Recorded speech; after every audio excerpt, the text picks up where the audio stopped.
Ah, tudo bem, então. Então, acho que não tem problema, né? A gente pode começar. Deixa eu só partilhar a tela com vocês aqui. Como a Romana me falou que tem gente de tudo quanto é período, né? E é uma tarefa, eu não diria ingrata porque eu gosto, né? Mas é uma tarefa difícil falar de emergência neurológica por um período curto, porque é um assunto bastante grande. Então, eu vou tentar ser um pouco direto, e assim, quem for de anos mais iniciais, não se assuste, a gente vai tentar ser bem simples no sentido de se fazer entender, tá? Não vamos complicar, vamos fazer isso aqui mais como uma introdução para a gente organizar o pensamento a respeito de uma emergência neurológica. Então, se algumas coisas não ficarem claras, porque por mais que temos ser um pouco diretos e mais simples na abordagem, por favor, interrompam. E aqueles que estão em anos mais avançados, provavelmente algumas coisas vocês já terão ouvido falar e não será novidade, mas também querendo interromper e aprofundar um pouco, fiquem à vontade, a gente conversa sem problema nenhum. Bom, quando nós vamos falar de emergência neurológica, a gente precisa entender algumas coisas inicialmente. Que tipo de entendimento que a gente precisa trazer para isso? Bom, nós precisamos ter alguns conhecimentos prévios, principalmente em fisiologia. Não se preocupem que eu não vou ficar com coisa chata de fisiologia, de anatomia, etc. Mas alguns conhecimentos de funcionamento, vamos dizer assim, do nosso sistema nervoso central, principalmente da caixa craniana, tá? Assim, eu me comprometo, mesmo sem a Romana pedir, que se a aula também não for boa, não precisam pedir, mas eu me comprometo que a gente pode aprofundar essa questão de emergência neurológica em outros encontros. Eu fico à vontade de vocês, eu tendo tempo, não tem problema. Porque eu vou focar muito na questão de emergências relacionadas ao sistema nervoso central, nível do encéfalo. Eu vou deixar um pouquinho a medula, que também é sistema nervoso central, de lado.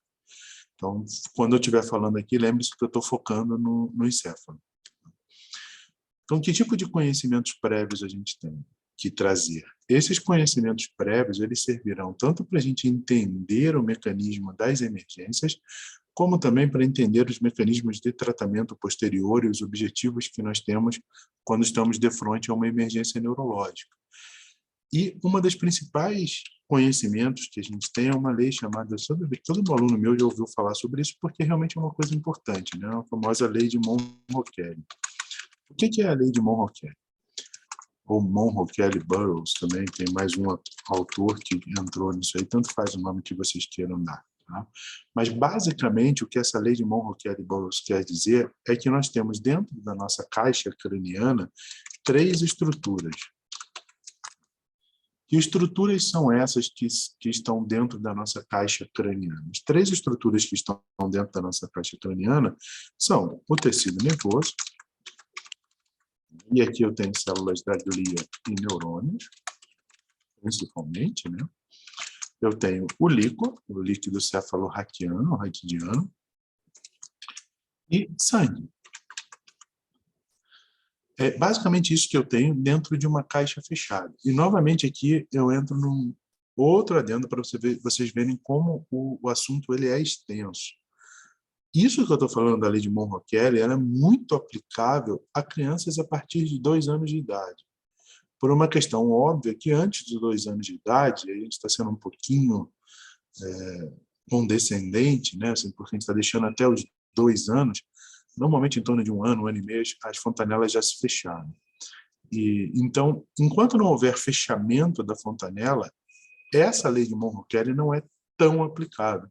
Então, o mundo da neurologia pediátrica é um outro mundo, né, diferente da neurologia de crianças e adolescentes. Criança também é pediátrica, mas estou falando da primeira infância ali, né, até os 2 anos de idade.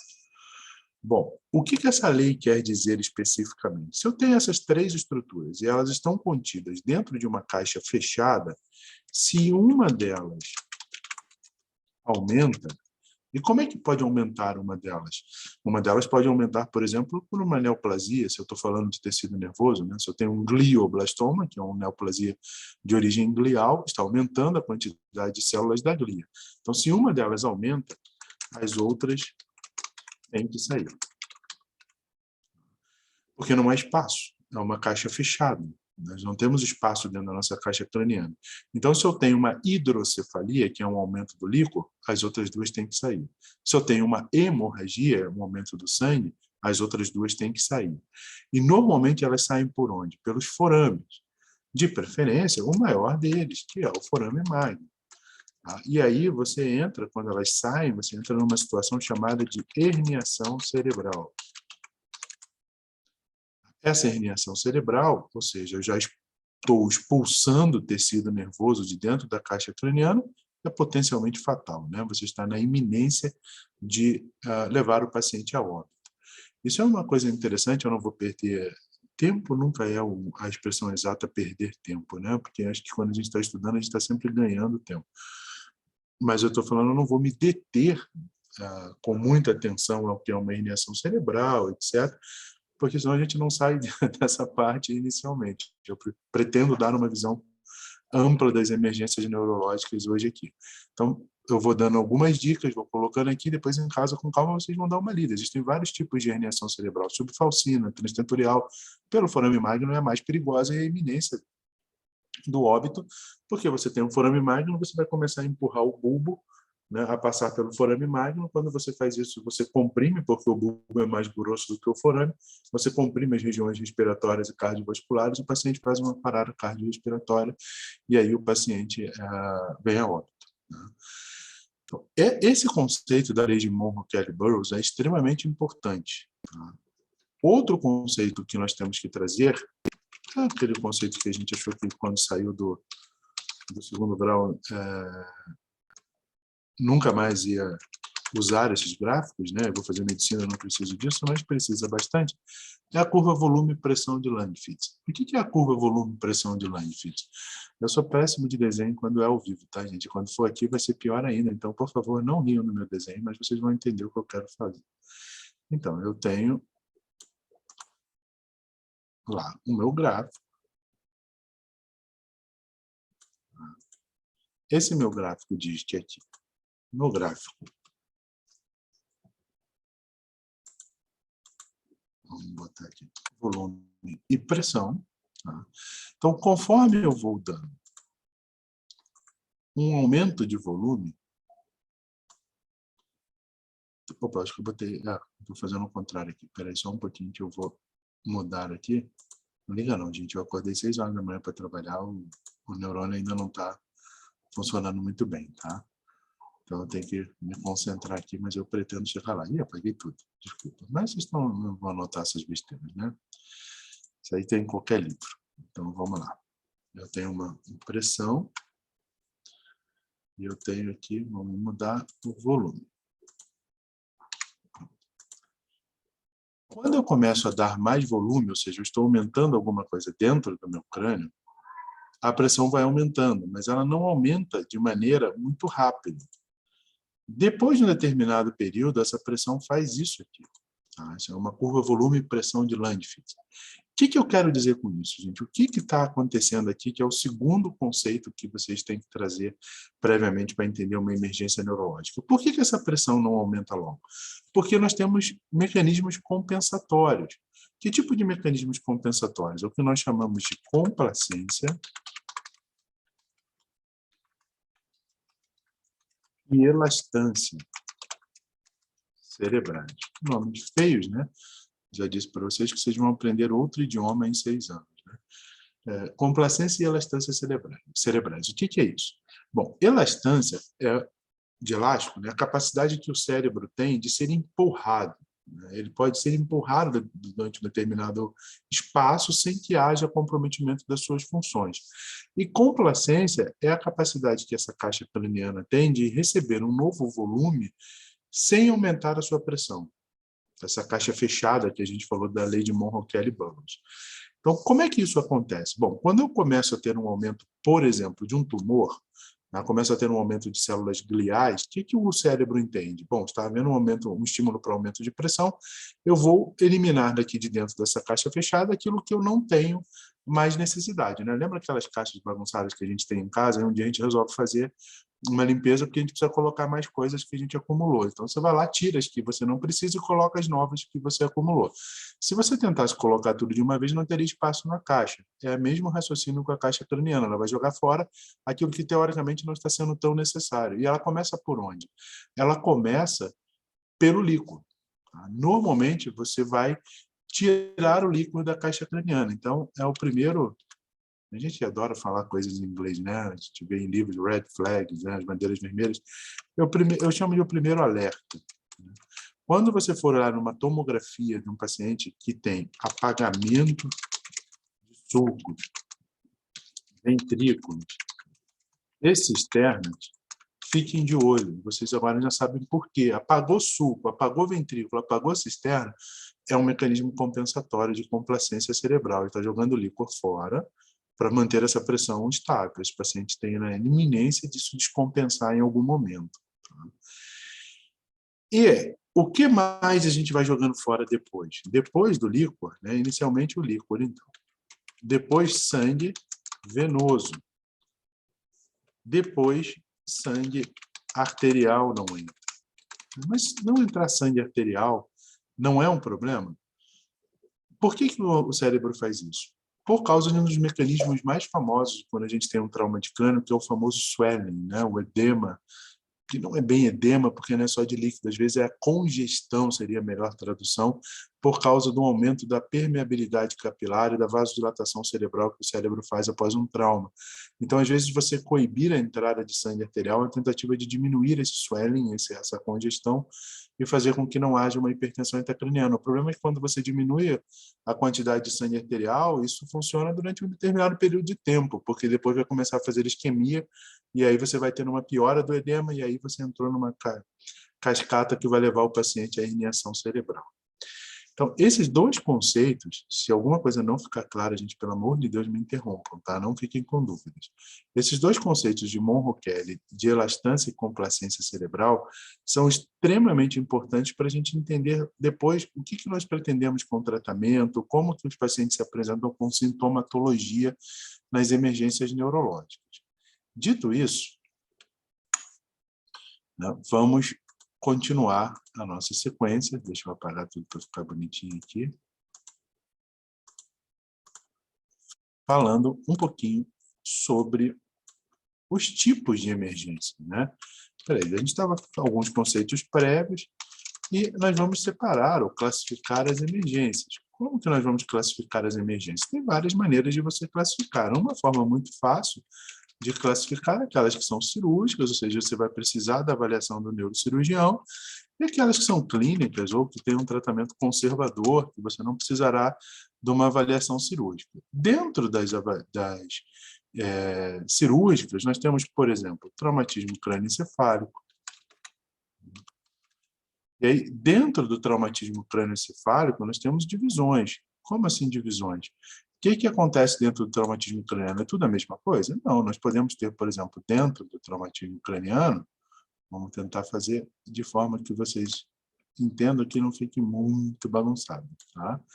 Mas eu sou bagunceiro por natureza, então não se estressem se vocês começarem a achar que está muito esquisito, mas vamos lá. O que nós temos dentro do TCE? Nós temos hematomas. O que mais nós temos dentro de um traumatismo craniano? Nós temos edema. O que mais nós temos dentro de um traumatismo craniano? Nós temos fraturas. Todos isso são emergências neurológicas. Então acaba aqui? Não, o problema é exatamente esse. A coisa é mais complexa ainda, né? Como mais complexa ainda? Bom, dentro dos hematomas, nós temos ainda, para vocês terem uma ideia, eu disse que isso seria uma aula introdutória, tá?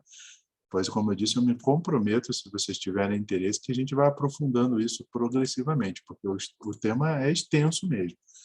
Nós temos, por exemplo, hematomas epidurais ou extradurais, tanto faz. Nós temos hematomas subdurais, por exemplo. Nós temos hematomas intraparenquimatosos. Então para aqui, por exemplo? Não, não para aqui. Tá? Como assim não para aqui, Frederico? Não vai confundir mais a minha cabeça ainda. Não é confundir, são classificações. Desculpa, epidurais não. Subdurais, nós podemos ter ainda nos subdurais uma divisão. Aqui nós podemos ter, entre intraparenquimatosos, nós podemos ter uma outra subdivisão leve. Como assim? Subdurais, nós dividimos, por exemplo, em agudos. Nós temos hematomas subdurais que são crônicos.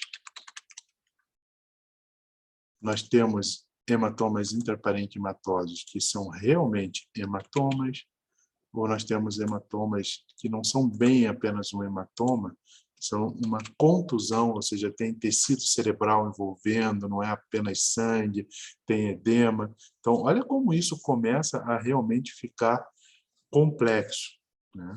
Complexo no sentido de quantas coisas nós temos para avaliar um paciente com emergência neurológica. Então, cada um desses subitens aqui, edema, fraturas, hematomas, a gente pode ter uma aula inteira para falar sobre cada um deles. Né? Poderia falar aqui facilmente sobre cada um deles durante muito mais do que uma hora.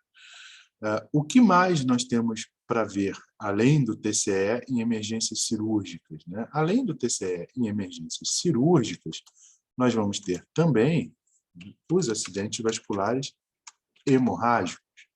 Nós temos os acidentes vasculares encefálicos isquêmicos, que na sua grande maioria não são cirúrgicos, mas também podem vir a ser. Existe uma zona de penumbra aqui entre uma coisa e outra, que vocês vão entender.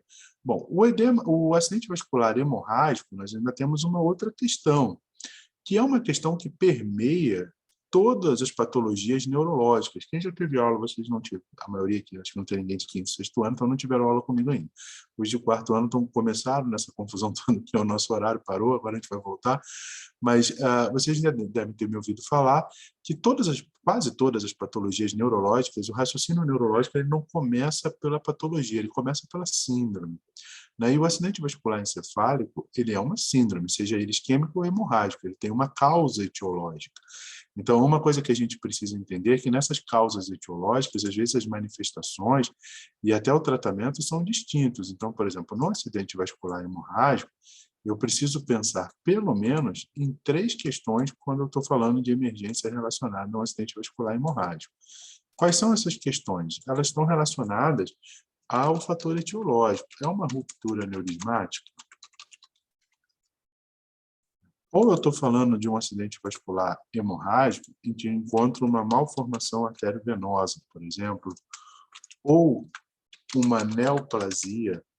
Mas eu estou falando de acidente vascular hemorrágico, o que tem neoplasia? Uma neoplasia que sangra, tumores sangram. Tá? Então, pode se manifestar inicialmente, aparentemente, como um acidente vascular hemorrágico. Na verdade, eu estou de frente a uma neoplasia que sangrou. Tá? Ou eu posso ser o famoso por hipertensão, dislipidemia, diabetes, etc., que é o mais comum de todos do acidente vascular hemorrágico. Olha como isso se torna um quadro complexo e assuntos N assuntos, né, que a gente poderia conversar. Deixa eu apagar esse clínicas aqui, eu vou botar... Ih, apaga tudo. Esquece, vocês não estão anotando isso mesmo, eu só vou aqui para me guiar, né? Clínica, depois também se precisar eu mando para vocês. E de emergências clínicas, gente, o que mais a gente tem para falar? Bom, quando eu digo emergências clínicas, eu posso estar... eu posso ser um acidente vascular isquêmico, sim, é uma causa de uma emergência neurológica clínica. Mas é a única causa de emergência neurológica clínica? Não é a única causa de emergência neurológica clínica. Nós temos outras causas, eu vou citar só as principais, claro que tem mais do que isso, tá? Então, clínica, eu posso citar o acidente vascular encefálico isquêmico. Tá? Clínica, eu posso citar o acidente vascular, além do acidente vascular, eu posso citar o famoso swelling ou edema, quando eu tenho um trauma, não é cirúrgico, inicialmente, né? E eu posso ter ainda, por exemplo, dentro da neurologia, uma outra emergência clínica muito comum é o mal epilético. O paciente está em crises convulsivas reentrantes, né, uma atrás da outra. No fim das contas, todas essas características aqui de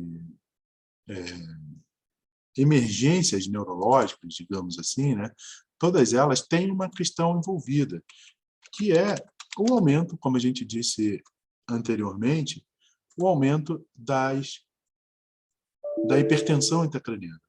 Leva ao aumento da PIC. No fim das contas, o que a gente está lidando numa emergência neurológica é a destruição do sistema nervoso central e o aumento da pressão intracraniana.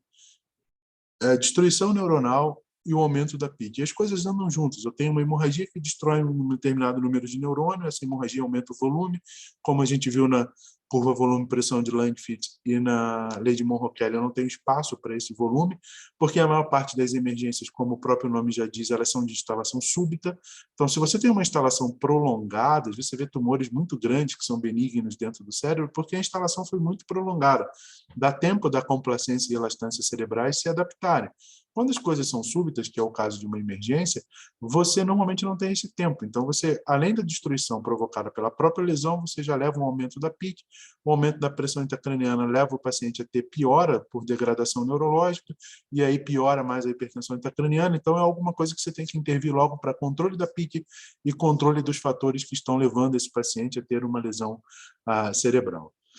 Além dessa divisão entre clínica e cirúrgica, existem algumas coisas que ficam ali, vamos dizer assim, meio no limbo, né? Que são a parte oncológica. Eu coloquei aqui como a neoplasia que sangra é a mais comum de todas para fazer uma emergência. Né? Para você, às vezes, quem dá plantão de neurocirurgia de emergência, durante muitos anos eu fiz isso, às vezes chega lá uma hemorragia e fala, tem um hematoma.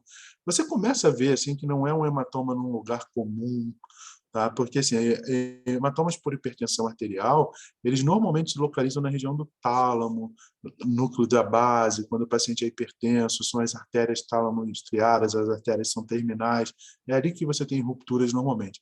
Aí você vê um hematoma occipital, um hematoma em locais muito estranhos, sabe? Pacientes que não são hipertensos, você fala, olha, eu vou ter que drenar isso aqui numa cirurgia, mas é um local esquisito é quando você abre, porque na tomografia você só vê o sangue, né? Quando você abre e tira aquele hematoma, você vê que havia um processo neoplásico ou metastático ali, e aí você tem um diagnóstico diferencial.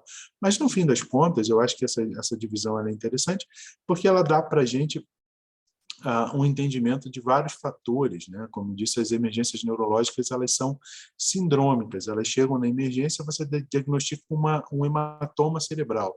Você inicialmente instala um tratamento para que você tenha o controle dessa hemorragia, que é destruidora do sistema nervoso, e o controle do aumento da pressão intracraniana que ela está promovendo, e depois você vai buscar a etiologia desse hematoma. Eu chego com um paciente que tem um acidente vascular isquêmico muito grande, hemisférico, está aumentando a PIC do paciente, eu controlo essa pressão intracraniana, eu estabilizo os fatores de risco desse paciente, como hipertensão, estabilizo o fluxo de pressão e perfusão cerebral, e depois eu vou buscar a etiologia. O que houve? Uma obstrução da carótida? Foi um êmbolo? Foi um trombo? Foi traumático? É um acidente vascular isquêmico pequeno, com vasculite? Será que eu não tenho uma doença reumatológica por detrás? Então, eu vou investigar as causas desses pacientes. Mas, como a gente está falando de uma emergência, eu estou abordando isso mais diretamente logo no primeiro atendimento que você faz. E lembrando sempre, né, que as crianças são um mundo à parte, tá? Por causa da presença das fontanelas abertinhas, como as mães gostam de falar, as moleirinhas estão abertas. Então, essa manifestação era um pouquinho diferente do que a gente vê em adulto. Eu vou me focar um pouco mais no adulto. Bom, dito isso, assim, essa divisão, essa primeira classificação das emergências neurológicas, como é que a gente suspeita que está havendo um problema e que alguma coisa está grave para o nosso paciente e que a gente precisa intervir nisso? Então, vamos só relembrando aqui. Nós falamos sobre conhecimentos prévios. Vamos fazer um resumo aqui, né? O que a gente precisa entender? Lei de Monro, Kelly e curva, volume, pressão de Langfit.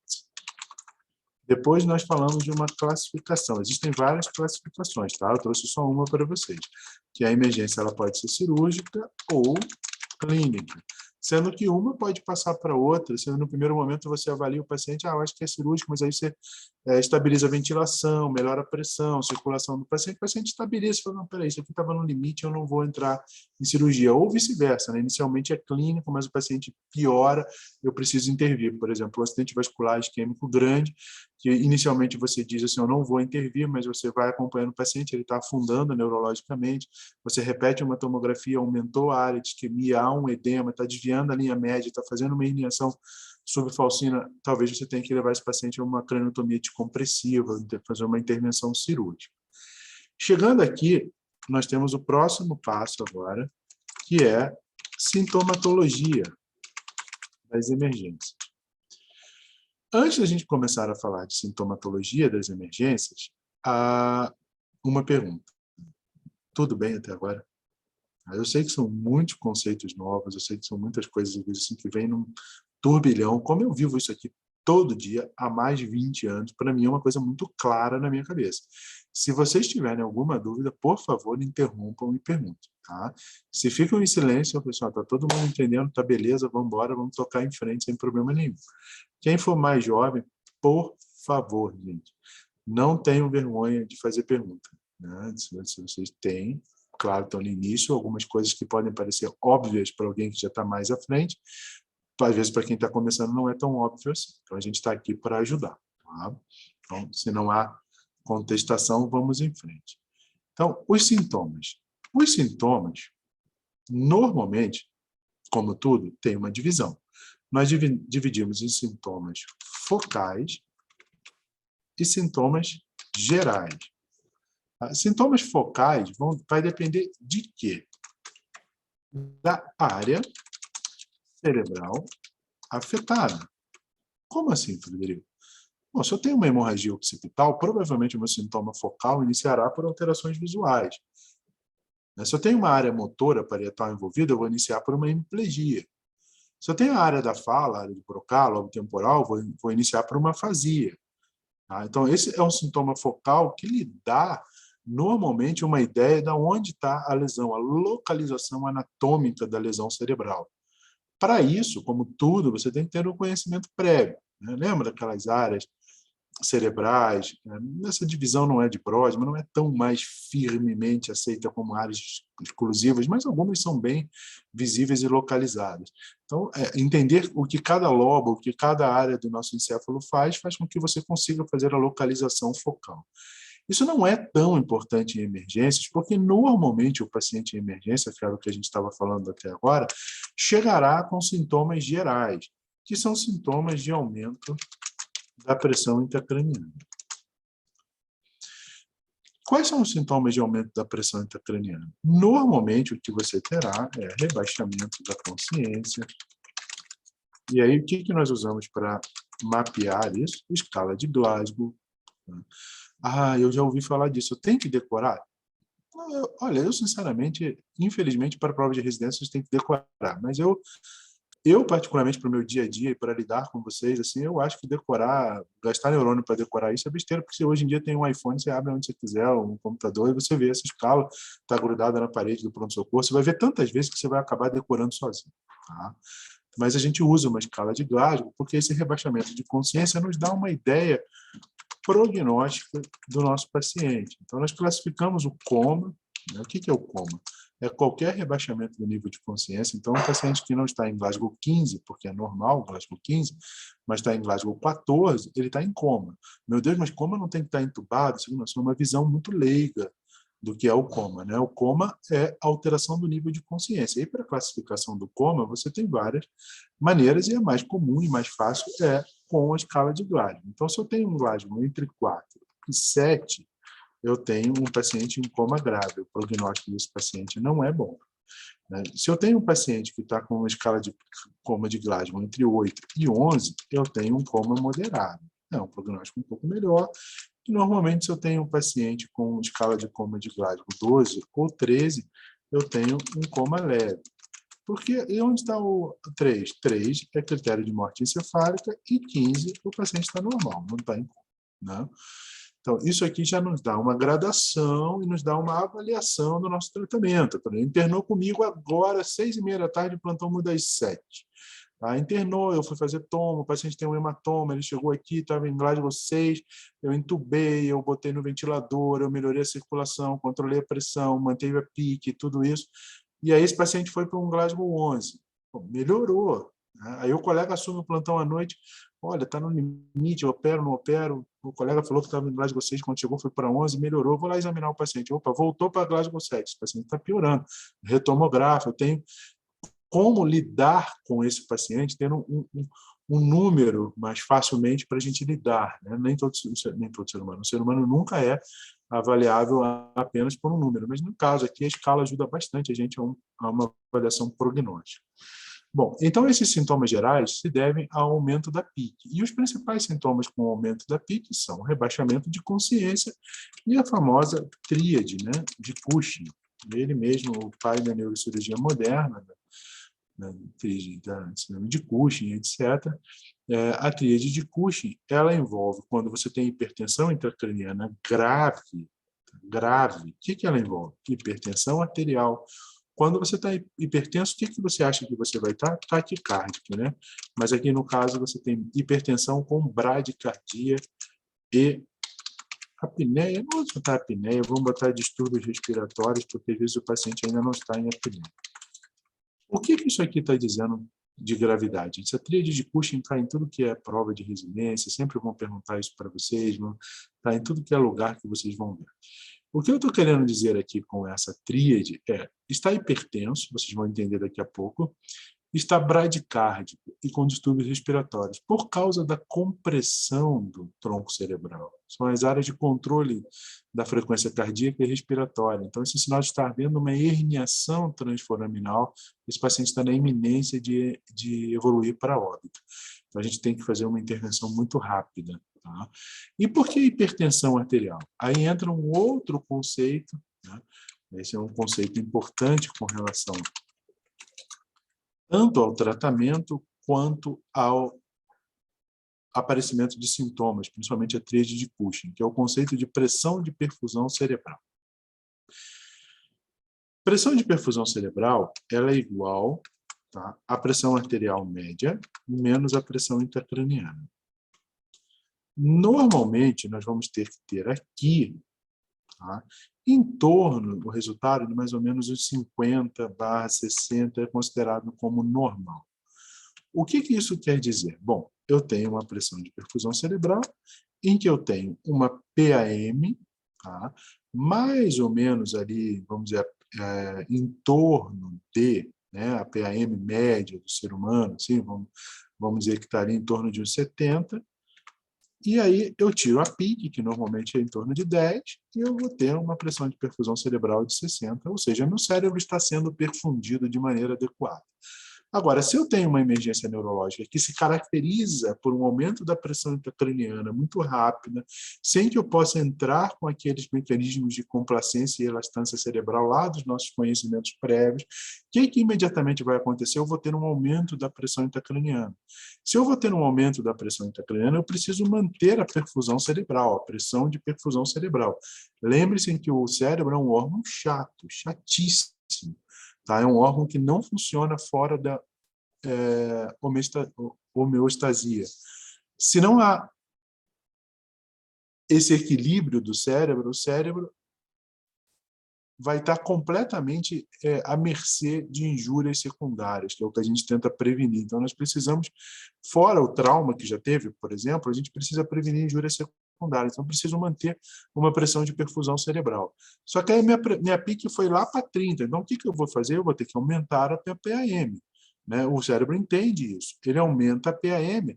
Se eu tenho uma PIC de 30, eu preciso de uma PAM, uma pressão de perfusão cerebral de 60, no mínimo eu vou ter que ter 90 de PAM. Então, eu começo a aumentar a minha PAM para manter ele igual a 60. Então, o paciente fica hipertenso, porque ele está aumentando a PAM. E aí, nós entramos, quando a gente falou dessa apresentação clínica geral do paciente com emergência neurológica, nós entramos numa outra fase, que eu também vou agora falar para vocês um pouquinho, né, na quarta aqui, que é o tratamento.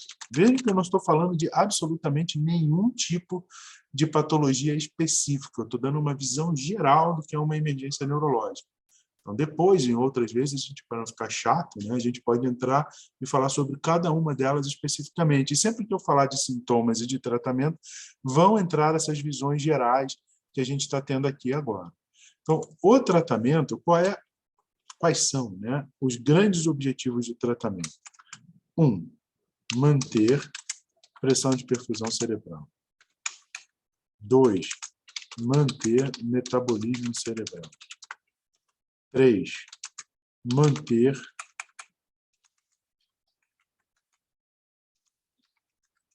a pique controlada. Então, é isso que a gente tem que estar imbricado com o outro, né? Se eu mantenho a pique controlada, eu mantenho a pressão de perfusão cerebral. Imbricadas até um certo ponto, né? Porque a gente tem que lembrar que esses pacientes, às vezes, são pacientes que estão politraumatizados, por exemplo. Tá? Então, às vezes, eu não tenho um aumento tão grande da pique assim, mas eu tenho uma baixíssima pressão de perfusão cerebral porque o paciente está chocado por uma ruptura de baço num paciente atropelado e não tem volume. Então, eu preciso manter essa pressão de perfusão, essa PAM, essa volemia do paciente, porque o cérebro precisa de homeostase. Se não tiver em estado de homeostasia, ele vai sofrer. Então, para vocês terem uma ideia, eu sempre cito isso porque é uma coisa impressionante. Um episódio de hipotensão e de hipoglicemia entre o atendimento lá do SAMU na estrada e a chegada ao hospital aumenta em quase 80%, 90% o óbito dos pacientes com trauma de crânio. Porque o cérebro não resiste se ele não estiver equilibrado, tanto do ponto de vista homeostático, de volemia, quanto do ponto de vista de glicemia, quanto mantendo a pressão intracraniana estável. E assim chegando, então, no nosso tratamento, nós vamos ter duas vertentes novamente. Eu tenho o tratamento clínico e eu tenho o tratamento cirúrgico. O tratamento clínico vai prezar sempre pela manutenção da volemia e controle ventilatório, o famoso ABCD, né, ventilatório do paciente, e controle do metabolismo. A gente não pode deixar o paciente ficar hipoglicêmico, hiponatrêmico, que é muito comum pós-trauma de crânio, por exemplo, ou hemorragia subaracnoideia por ruptura de aneurisma, por alteração do mecanismo de autorregulação da circulação cerebral e da secreção do hormônio antidiurético. Então, a manutenção de volemia, controle ventilatório, controle respiratório. Eu diria para vocês que o grande alerta aqui, vamos voltar a fazer um alerta bem grande, é cuidado com o controle da pressão arterial. Porque, às vezes, o paciente, principalmente em AVC, né? O paciente AVR, né? O paciente chega lá com 200 por 150 de pressão. Vamos dar um antihipertensivo, está muito alta essa pressão, vamos baixar essa pressão lá embaixo. Lembre que, às vezes, a pressão está muito alta porque ela está tentando aumentar a PAM para vencer uma pressão intracraniana aumentada.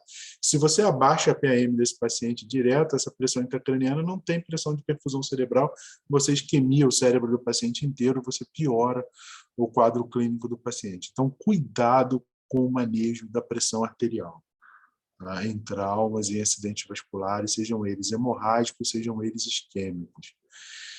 Existem protocolos de manejo dessa hipertensão arterial. Por exemplo, se você vai fazer um trombolítico para um acidente vascular encefálico, isquêmico, você tem que ter a pressão arterial sob controle. Se você não vai fazer o trombolítico, o paciente está fora do delta-T desse paciente, dessa instalação do trombolítico, você vai tentar abaixar essa pressão num determinado valor em 24 horas, para que não seja uma diminuição abrupta da hipertensão, que está, às vezes, contribuindo para a manutenção da pressão de perfusão cerebral numa zona de penumbra, ou seja, aquela zona que ainda não infartou, mas que, se você baixar a pressão, provavelmente virá a sofrer um infarto. Então, a gente precisa tomar cuidado, principalmente com o manejo dessa pressão arterial. São pacientes trabalhosos, são pacientes que dão trabalho no sentido de monitorização o tempo todo, contínuo, porque o cérebro não tolera a alteração da sua homeostase. Então, o que a gente faz além do tratamento clínico? Manutenção de volemia, controle ventilatório, controle de metabolismo e monitorização da pressão intracraniana. Porque os mecanismos de controle da pressão intracraniana, durante muito tempo, e talvez vocês ainda vejam algumas pessoas falarem nisso, durante muito tempo se deu ênfase ao controle clínico dessa pressão intracraniana. Estou com pressão intracraniana aumentada, eu hiperventilo o paciente. Porque se eu hiperventilo o paciente, eu abaixo a PCO2, e o PCO2 elevada faz vasodilatação cerebral, me dá mais swelling, piora a hipertensão intracraniana. Hoje em dia a gente sabe que isso é transitório, tá? Assim como o uso de manitol, diuréticos de alça, etc., para baixar a pressão intracraniana. Funciona, mas funciona durante um período curto e depois você tem um efeito de rebote em que você piora mais ainda o paciente.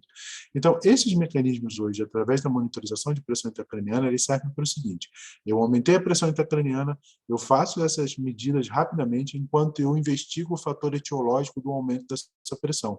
Piorou a minha ventilação, piorou a hemorragia do paciente, e vou intervir naquilo que está pior para o paciente para resolver a causa, não ficar apenas tratando com essas medidas compensatórias de pressão intracraniana aumentada. É a mesma coisa que tratar um quadro infeccioso febril com dipirona. Não estou abaixando a febre, mas não estou tratando a infecção. Então, o raciocínio é exatamente o mesmo. Tá? A gente já não dá mais tanta ênfase assim a esses controles através dessa droga ou da hiperventilação. E, além de tudo isso, como eu disse, são pacientes que têm que se manter sedados. Muitas vezes a gente vai fazer uma diminuição do metabolismo para um melhor controle com coma induzido, em que você diminui o edema, diminui o swelling, diminui a taxa de metabolismo, diminui o fluxo sanguíneo, melhora a complacência e elastância cerebral. Normalmente a gente usa midazolam e fentanil, né? O que se tem usado muito nas nossas unidade de terapia intensiva, mantendo o paciente em coma induzido. Por isso é tão importante a avaliação de coma de Glasgow antes, desculpa, Glasgow com letra maiúscula, né? Não vamos reduzir a cidade, e também tomografias computadorizadas de repetição. E aqui eu faço um adendo, porque todo mundo fica assim: qual o melhor exame para ver uma emergência neurológica? No caso de emergências neurológicas, a tomografia é suficiente. Tá? Depois, para a investigação de etiologia, etc., talvez a ressonância em alguns casos seja melhor, para avaliar onde está a lesão exatamente, se é um tumor, se não é. Mas por um manejo ali na urgência, a tomografia é importante e deve ser repetida tantas vezes quanto forem necessárias, de acordo com piora da evolução do paciente, se você quer rever o que pode estar acontecendo. Caso as medidas de controle clínicas não funcionem, nós vamos ter uma indicação de tratamento cirúrgico, que é sempre muito discutível no sentido de que há algumas regras, mas essas estão sempre, às vezes, muito no limite. Então, na questão cirúrgica, nós podemos ter o tratamento cirúrgico, vamos dizer assim, de controle dos sintomas, né? A gente pode dividir isso, e o tratamento cirúrgico etiológico. O que eu quero dizer com o controle dos sintomas? Por exemplo, hidrocefalia, tá? Ou descompressão. Estou muito para baixo aqui, né? Mas vocês vão entender, não tem problema. Então, eu tenho uma hemorragia, vai para o espaço subaracnoideu, esse paciente evolui com uma hidrocefalia. Né? O sangue correu para dentro do líquor, dilatou o líquor, então eu faço um tratamento cirúrgico, que é a colocação de um catéter dentro do ventrículo, além de monitorar a pressão, eu dreno esse líquor para que o sangue seja lavado, para que não faça hidrocefalia, não piore a hipertensão intracraniana. Então, isso é um tratamento de controle de sintomas. Eu tenho um acidente vascular isquêmico hemisférico por obstrução da artéria cerebral média. Faz um baita de um edema cerebral, está desviando a linha média, eu faço uma craniotomia compressiva. É um controle dos sintomas. Eu não estou tratando o fator etiológico. Eu tenho uma hemorragia, seja ela, por exemplo, hipertensiva, lá em tálamo, o hematoma é muito grande, está desviando a linha média, o paciente está piorando, eu faço uma corticectomia e dreno esse hematoma. É um controle dos sintomas. O esvaziamento para diminuir a pressão intracraniana. E o controle etiológico? Bom, aí você vai ter que avaliar a causa da emergência. Por exemplo, eu tenho uma ruptura de um aneurisma, eu vou ter que operar esse aneurisma, seja endovascular, seja por cirurgia a céu aberto. Tem uma malformação arteriovenosa, eu tive um tumor que está sangrando, que levou esse paciente a fazer um hematoma. Aí, a partir desse momento, eu vou ter que intervir também no tratamento etiológico desse paciente, que normalmente Não quer dizer que não possa ser feito, tá?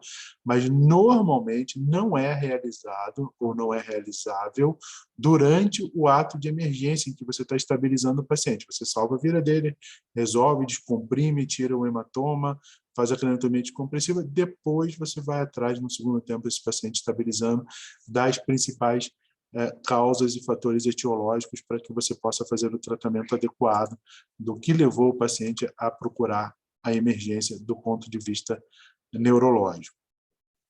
Então, assim, tudo isso, ainda lembrando que normalmente, né, só para a gente chegar na nossa última parte aqui, nós temos que lembrar a diferenciação que existe entre crianças, principalmente crianças menores de 2 anos, tá? Por causa das fontanelas. Normalmente, essas crianças não evoluirão com sintomas de elevação da PIC, como a gente conversou. Elas evoluirão, por exemplo, com aumento do perímetro cefálico, elas toleram mais volumes dentro do crânio, porque a fontanela não fechou ainda, então o perímetro cefálico aumenta muito. Então, vocês vão ver crianças com aumento do perímetro cefálico, o desvio do olhar para baixo, né? O original em francês, o coucher de soleil, ou olhar do sol poente, em que você tem um desvio do globo ocular para baixo, né? Você vê só a parte branca, a esclera do olho, e a pupila vai estar no meio aqui, porque a compressão do mesencéfalo desvia o olhar da criança para baixo. Normalmente são crianças sonolentas, assim, mas às vezes você acorda, elas conversam, não estão em coma, mas é bom sempre lembrar que às vezes as manifestações não são as mesmas, tá? Não se envolve especificamente as mesmas manifestações. E a gente tem que estar atento a isso para não ficar esperando muito. Não entrou nem em coma, então não é um problema. Não entrou, às vezes, porque ela está tendo um aumento grande do perímetro cefálico, ela está compensando, mas já está fazendo uma lesão cerebral que pode não ser mais reversível. E esse é o último alerta que eu dou para vocês. Assim, a gente tem que intervir sempre na prevenção do dano secundário. O que eu quero dizer com isso? Se eu tenho um trauma, vou escolher as palavras aqui para ficar bem claro. Nós temos que tentar intervir, claro, no trauma. Né? Ninguém fica satisfeito com as estatísticas de acidentes de trânsito no nosso país, por exemplo. Mas eu estou dizendo, de uma maneira geral, aquilo você que está lá no pronto-socorro não tem mais como intervir. Né? O trauma já foi feito. Já bateu com o carro, já fez a lesão primária, que é a fratura, que é o afundamento, que é a lesão intracraniana, etc. Você tem que fazer a prevenção dos danos secundários. Né? Porque uma vez que um sintoma neurológico apareceu, você dificilmente vai conseguir revertê-lo, se já houve lesão daquela estrutura. E muitas das estruturas, após o dano primário, elas estão numa zona de penumbra, elas não morreram ainda. Então, a gente tem que tentar intervir, não só para salvar a vida do paciente, mas prevenir danos secundários para que a reabilitação desse paciente seja melhor. E quando nós falamos de patologias de emergência neurológica, nós não estamos falando apenas de mortalidade, que algumas são bem altas, como ruptura de aneurisma, mas também falando de morbidade. Morbidade, e normalmente são emergências em pacientes jovens. Traumas de crânio, acidente automobilístico, violência, lesão por arma de fogo, acidentes vasculares por hipertensão, normalmente são pacientes ainda economicamente ativos, arrimos de família. Então, o comprometimento sociocultural, econômico é muito alto em pacientes de emergência neurológica. Tem, como eu disse para vocês, em crianças, a questão de mal epilético é mais comum em crianças, etc. É um outro mundo. Eu não estou puxando sardinha para a minha brasa para a minha sardinha, não, né? Sardinha para o meu lado. Mas, assim, já fico à disposição para a gente, em algum outro momento, quando tiver um tempo, a gente falar um pouquinho mais aprofundado, como eu disse desde o começo, em cada uma dessas patologias. O que eu pretendia, e eu acho que eu consegui, eu não estou vendo que horas são aqui, mas em pelo menos uns 50 minutos, para não deixar ninguém com a paciência né, lá no pé. Eu sei que vocês têm prova, a Romana me falou alguma coisa, e além disso é sábado, né? Então, 10h49 certinho, consegui falar no tempo que eu me propunha falar. Então, gente, isso foi uma introdução de uma visão do que é uma emergência neurológica do ponto de vista de conceitos, tá? Fisiológicos, fisiopatológicos, entender hipertensão intracraniana, o que a gente tem que ter em mente quando vai tratar e etc. Porque o restante, vocês entendendo esses conceitos, entendendo como isso funciona, a gente consegue ir aprofundando cada dia mais em um livro-texto, etc., para que vocês possam lidar melhor quando forem atender esses pacientes. Mas esses conceitos têm que estar muito claros na cabeça de vocês, né? Eu sempre cito que quem quer ser um bom médico precisa saber fisiologia, anatomia, semiologia, o resto vem com estudo e dedicação, além de muita humanidade, claro, que isso também precisa ser treinado no cada dia. Espero que tenha ficado claro para vocês. Alguém tem alguma pergunta, alguma coisa que queira que não ficou claro? Por favor, eu estou à disposição. O silêncio é assustador. Não entenderam tudo ou não entenderam nada. Bom, prof. Oi. Consegui resolver o problema com o microfone? É a Ana. E estou de volta. Acabei não conseguindo fazer a introdução, geralmente que eu faço a sua aula, mas acho que a maioria do pessoal já te conhece, então fica Pelos mais nomes tranquilo. aqui, sim. Tá todo mundo aqui já nomes conhecidos, né, do prof também.